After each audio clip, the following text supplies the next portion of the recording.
Tafiyar mu ba wata gajira gunki za na zambon komai nake bida gunki ta ki za ki ce ungo ashe rai sai da kai mutanen ya so mai shiga cikin duniya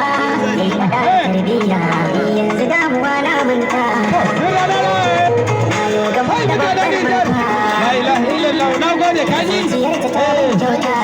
Allah kalli sai kai tilo za a toshe wannan kan zigani a kan ki ba ɗauka kowa ya jazarin karfi na sanin sanka na ɗaura ɗan mara kare ki ko da ku za na sha duka mai yawa da girman laifin ki zan ce a bar ki in sauka da zuciya kwari da ci da na ciro da hannu ba ki dan kiwo sa wani ma ki ba da mai sola a jiki na in sanya ki zamto madobi na kai dan ishak yaro dai uban gidansa yau ana yin wasan tika da kakafa ta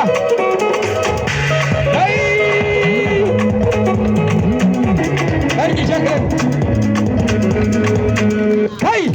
wasan tika da kaka